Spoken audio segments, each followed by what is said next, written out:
매일같이 튀기는 닭과 안 지워지는 기름졌네. 치킨집 20년. 하루도 안 빠지고 닭 튀기던 손이 이제 좀 쉴 때가 되지 않았나 싶었어요. 그때 친구가 베트남 다낭에서 전화를 걸어왔죠. 철호야, 여기 진짜 좋다. 바다 보면서 커피 한 잔 마시면 하루가 그냥 지나가. 한국인도 많고 생활비도 저렴하고. 형수님 그냥 와요. 절대 후회 안 해요. 그래서 우리도 그래, 이제 좀 여유롭게 살아보자고 결심했어요. 그런데 3년째 되는 지금은요. 다시 한국으로 돌아가려니 갈 데도 없고 여기선 정부 칠 데도 없고 참 막막합니다. 안녕하세요. 저는 김철호입니다. 올해 62살이고요.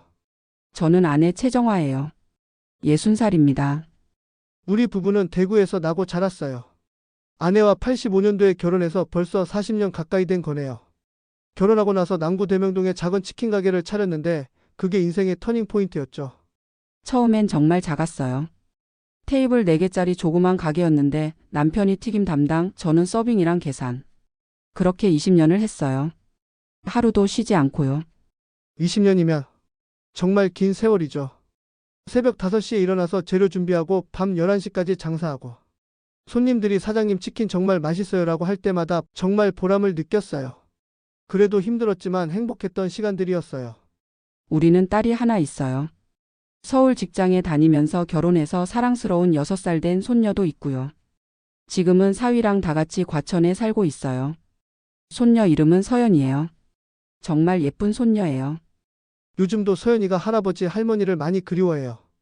영상통화로 자주 얘기하는데 할아버지 언제 와? 이렇게 물어보면 마음이 아프죠. 우리가 베트남 다낭에 온 지 이제 3년째예요.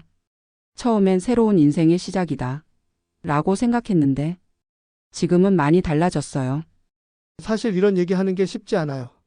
주변에서는 해외에서 잘 살고 있겠지 하는데 실제로는 참 많은 어려움이 있었거든요. 그래서 오늘 용기 내서 이렇게 이야기를 들려드리려고 해요. 저희 같은 실수를 하는 분들이 없었으면 해서요. 특히 저희처럼 중장년에 해외 이주를 꿈꾸시는 분들 정말 신중하게 생각하셨으면 해요. 저희 이야기가 조금이라도 도움이 되었으면 좋겠어요. 부끄럽지만 솔직하게 있는 그대로 말씀드릴게요. 혹시 해외 이주를 꿈꾸고 계신 분들께 조금이라도 도움이 되었으면 해서 용기 내어 찍게 되었어요. 구독과 좋아요, 알림 설정까지 눌러주시면 이런 현실적인 노후 이야기 더 생생하게 전해드릴게요. 그리고 여러분도 댓글로 비슷한 경험이나 고민 들려주세요. 같이 공감하고 나눌 수 있으니까요. 이제 저희의 이야기를 들려드릴게요. 2021년 겨울이었어요. 어렸을 때부터 친한 친구가 다낭에 가서 살고 있는데 그 친구도 외국에서 살다 보니까 저희랑 자주 영상통화를 했어요. 영상통화할 때면 다낭에서 한국 사람들 사는 모습도 보여주고 관광지나 맛집 사진 보내주고 다낭에서 생활하는 걸 보내줬었어요. 철호야, 여기 진짜 좋다. 치킨집 그만두고 와라. 한국인 커뮤니티도 탄탄하고 월세도 50만 원이면 괜찮은 데서 살 수 있어. 병원도 한국 의사 있고 말이야. 주변 친구나 지인들은 정년 퇴직하고 연금 받으면서 여행 다니고 문화센터 다닌다는데 우리는 하루 종일 기름 냄새 맡으면서 치킨집 장사하는 게 지쳐가던 때라서 해외로 나가서 살까? 라는 생각이 계속 들더라고요. 친구가 괜히 허튼 소리 하는 사람도 아니고요. 그래서 아내에게 진지하게 이야기를 했죠. 처음엔 저도 반대했어요. 여기서 뭐가 불만이야? 가족들 다 한국에 있고 장사도 그냥저냥 잘 되는데 왜 굳이 외국까지 가? 했는데 남편이 하도 한번 살아보자 안 되면 돌아오면 되지라고 하니까 또 생각이 달라지더라고요. 사실 치킨집이 너무 힘들었어요. 새벽 5시에 일어나서 밤 11시까지 20년을 그렇게 살았더니 몸도 지치고 마음도 지쳤죠. 친구 말이 귀에 쏙쏙 들어오더라고요. 딸이 그러더라고요. 아빠, 엄마 생각 좀 해보세요. 언어도 안 통하는데 어떻게 살아요? 근데 우리는 이미 마음을 굳혔었죠. 3개월 준비했어요. 치킨 가게 정리하고 대구 아파트 팔고. 사실 아내가 아파트는 놔두자고 했는데 제가 다낭에서 새로 시작하려면 자금이 필요하다고 설득했어요. 지금 생각하면 그게 가장 큰 실수였네요. 2022년 3월에 다낭 왔을 때는 정말 좋았어요. 남편 친구가 공항까지 마중 나와서 형수님 철호야 여기가 천국이야 하면서 한동안 우리를 데리고 다니면서 안내도 해줬어요.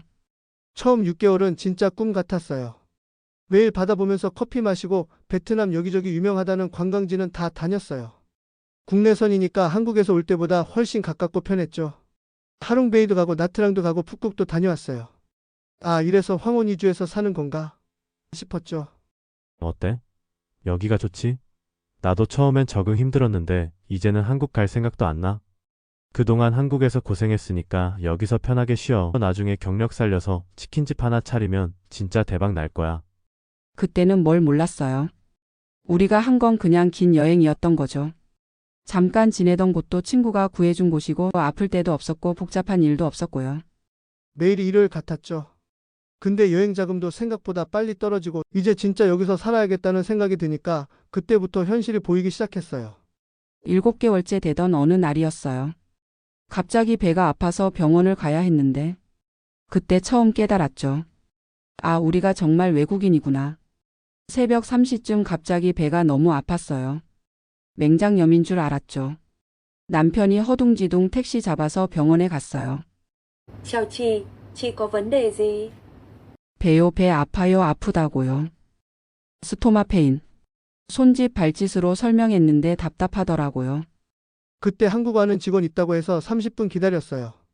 그런데 그 직원도 기본 회화만 가능한 수준이었어요. 아파? 어디 아파? 약 먹어? 이런 식으로만 대화가 됐어요. 진료받는데 의사가 베트남어로 쭉 설명하는데 통역하는 사람도 염증 괜찮다. 이렇게만 하니까 불안했어요.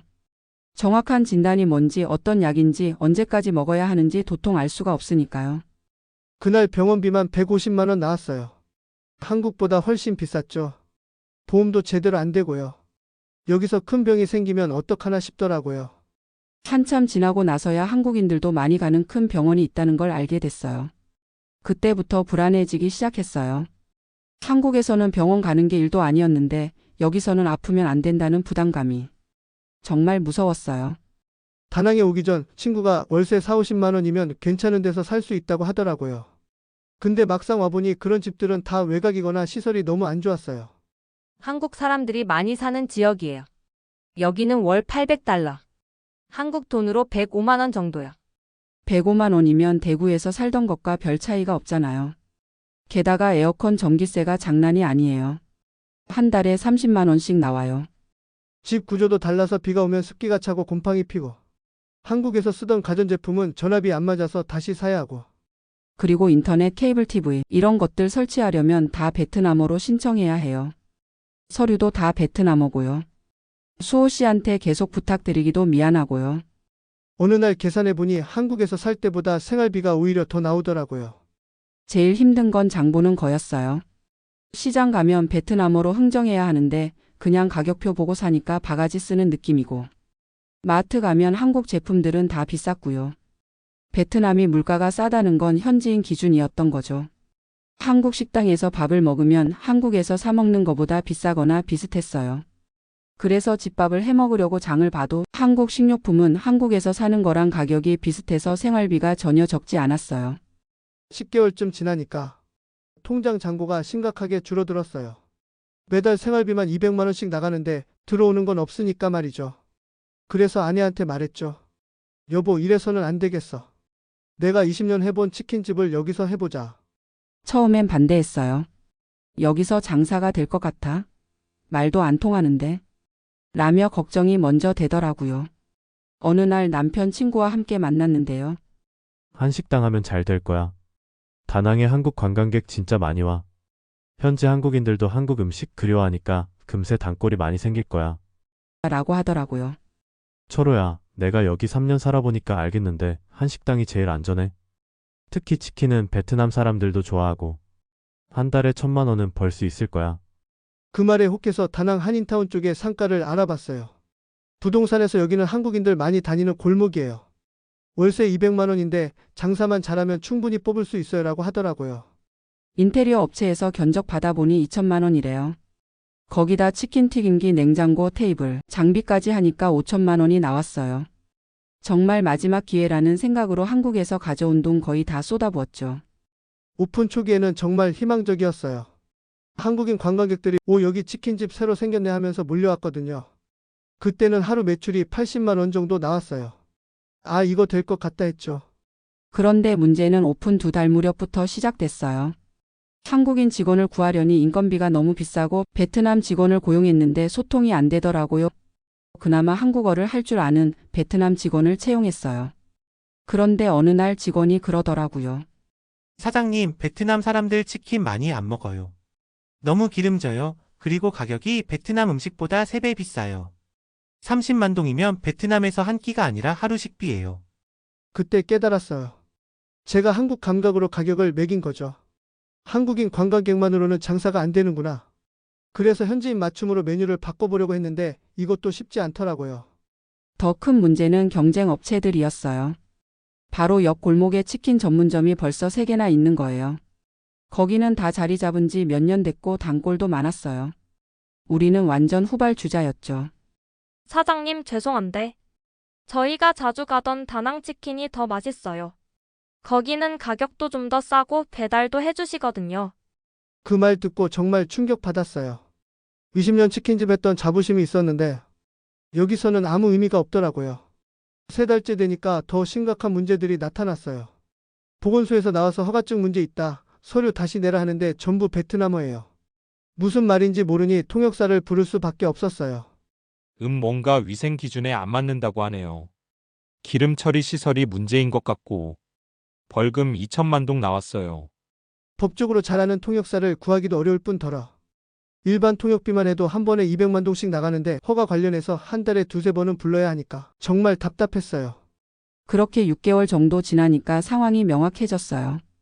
하루 평균 매출이 15만 원 정도인데 임대료가 월 200만 원, 인건비 150만 원, 재료비 100만 원. 계산해 보니 한 달에 300만 원씩 적자였어요. 어느 날 밤 아내랑 빈 가게에 앉아서 계산해 봤어요. 여보야, 이러다가 우리 완전히 망한다. 돈 떨어지면 한국에 갈 돈도 없어진다. 그때 정말 절망적이었어요.